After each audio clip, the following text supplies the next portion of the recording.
Welcome back to the Reading Lounge, scholars of the unseen world, strategists of the word, and guardians of the world's ending memory. Today, we stand at the current precipice of George R.R. Martin's universe.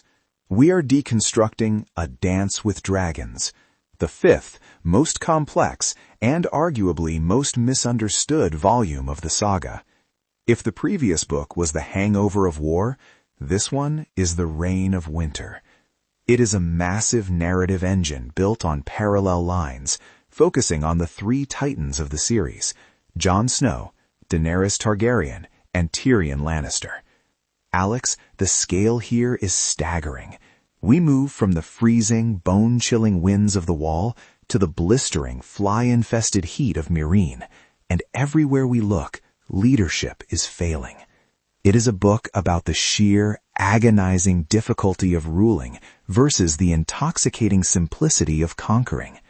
This book teaches us that morality and efficiency are often at odds in a collapsing world. It explores the dark loneliness of being the only person in the room who sees the real enemy. Are you ready to unravel the Meereenese Knot and the political frostbite of the North in a way that goes beyond the surface plot and into the very soul of the lore? I've been sharpening my mind for this deep dive, Max. A Dance with Dragons is where the themes of identity and leadership reach their absolute boiling point. Think about the recurring mantra that echoes through the North. Kill the boy and let the man be born. It's a command given to Jon by Maester Aemon, but it applies equally to Daenerys Targaryen. Both are young, idealistic rulers trying to impose a new, more humane order on ancient, rigid, and fundamentally corrupt societies. And both find that the world resists change with a savage, bloody persistence that doesn't care about their good intentions. This book is unique because it forces us to sit with the consequences of victory. In the previous books, we wanted them to win. Now, Daenerys has won Meereen and Jon has won the Wall, but they are discovering that the aftermath of winning is a slow, grinding war of attrition against culture, logistics, and human nature. We also get the massive reveal of the Three-Eyed Crow and the return of the Bolton Terror. It's a 1,500-page chess match where the board itself is starting to shatter under the weight of the coming winter. This is arguably the most atmospheric book in the series, where the environmental pressure mirrors the psychological collapse of our heroes. Let's start at the Wall, because Jon Snow's arc in this book is a masterclass in the tragedy of command and the failure of institutional communication. He is the 998th Lord Commander, and he realizes immediately that the old, 1,000-year-old rules of the Night's Watch are no longer sufficient to ensure the survival of the living. He makes a series of radical, logical, and ultimately fatal decisions. He brings the wildlings through the Wall, the very people they were sworn to keep out, because he knows that every wildling left beyond the Wall is just another soldier for the army of the dead. But let's look at the legal and economic complexity. Jon negotiates a massive loan with the Iron Bank of Braavos. He isn't just counting swords, he is counting bags of grain. He is acting as a sovereign ruler, a CEO of survival. However, he makes a critical leadership error. He isolates himself. He sends away his most loyal friends, Sam, Pip, Gren, to different posts, believing that a commander must have no friends. This leaves him alone with men like Bowen Marsh, who fear and hate his vision. He prioritizes the survival of the species over the traditions of his order, and in a feudal society, tradition is the only law people understand. The pink letter from Ramsay Bolton is just the final catalyst, the moment Jon decides to abandon his neutrality to save his sister. When his brothers cry for the watch while they stab him, they aren't acting as villains in their own minds. They are acting as conservative bureaucrats, protecting a contract that Jon, in their eyes, completely torn up. While Jon is struggling with the laws of men, we get our first and only POV chapter from Elisandra. This is a vital piece of lore, Max.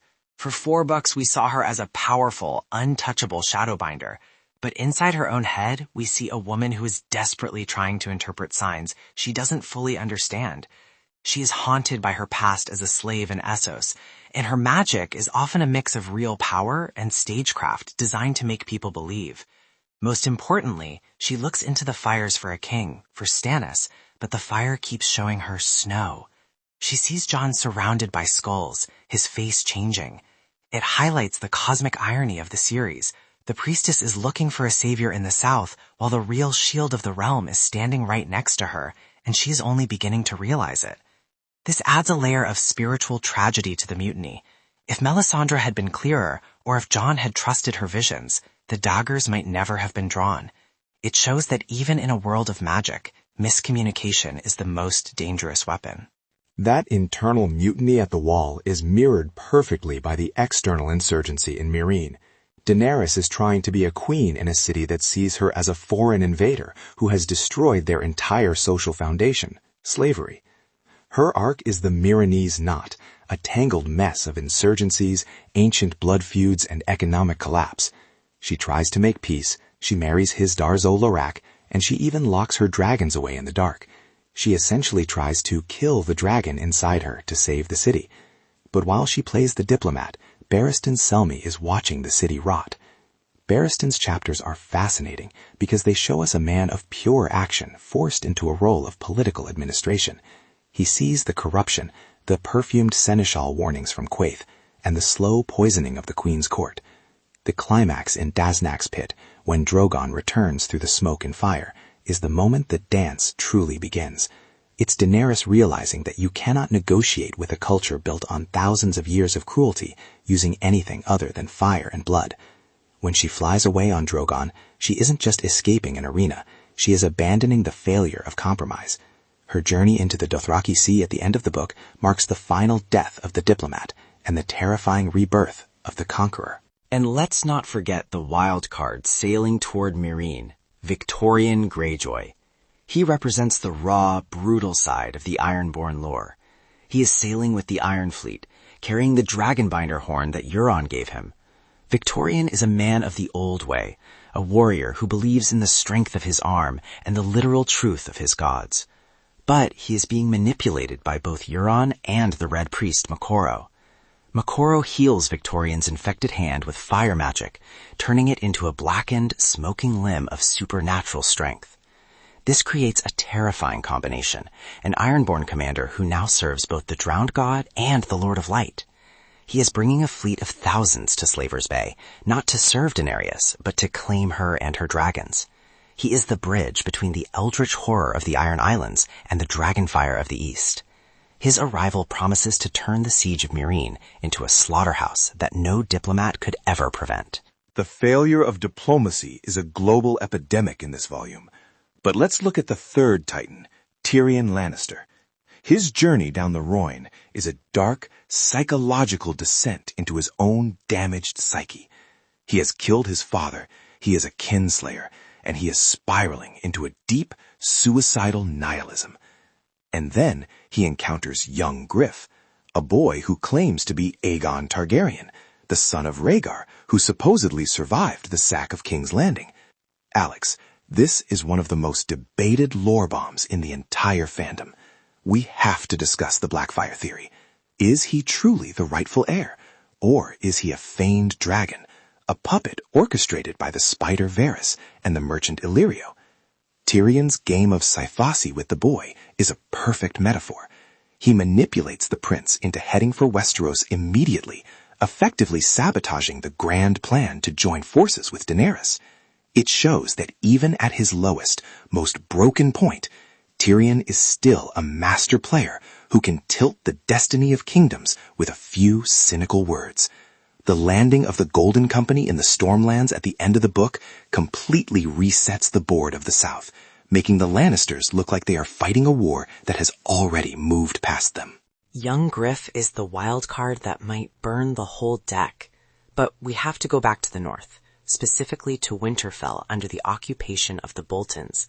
This is some of Martin's most atmospheric, haunting, and psychologically complex writing. We see the world through the eyes of Theon Greyjoy, or what is left of him, the creature called Reek.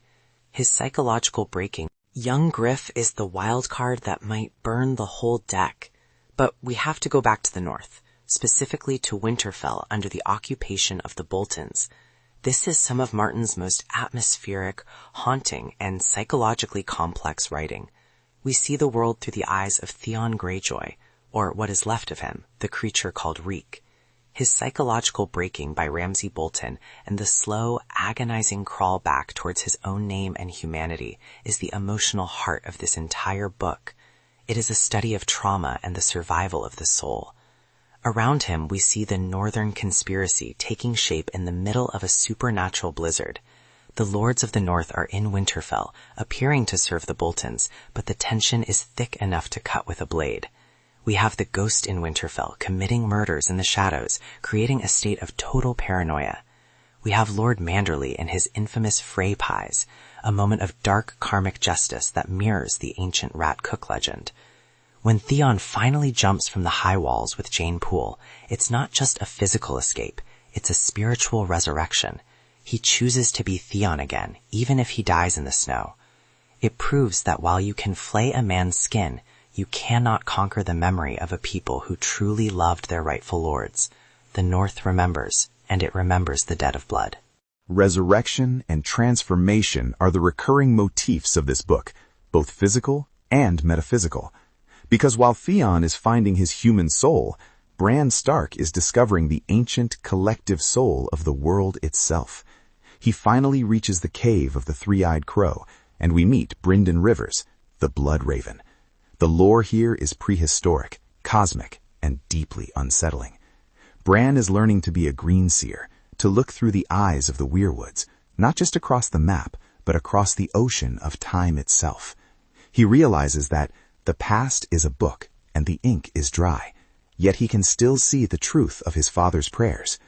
This part of the book shifts the stakes from political to existential. While everyone else is fighting for Meereen or Winterfell, Bran is merging with the biological network of the earth. He is becoming a godlike entity in a world that is rapidly losing its light. It's a heavy, beautiful, and deeply lonely destiny that frames the entire human conflict as a momentary flicker of light against an eternal, cold darkness. It suggests that the Song of Ice and Fire is actually a battle for the very memory of the world, and Bran is the one who will carry that burden into the dark. It makes the Game of Thrones feel so small. And speaking of things that carry heavy consequences, we have to mention Quentyn Martell. His story, titled The Dragontamer, is a brilliant deconstruction of the traditional hero's quest. He travels across the world to marry a queen and save his people. He thinks he is the protagonist of an epic story where dragons are rewards for being noble. He ends up as a pile of charred ash because he didn't understand that dragons are not symbols, they are monsters. And finally, the epilogue. Varys returns to King's Landing to murder Kevan Lannister and Grand Maester Pycelle. His speech to the dying Kevan is the ultimate reveal of the grand design. He isn't killing Kevan because he is a bad man, but because he is a good one, the only competent man left who could have stabilized the realm. Varys wants chaos so that the world is ready for Aegon VI. He describes Aegon as a boy who has been raised to rule, who understands the weight of a crown.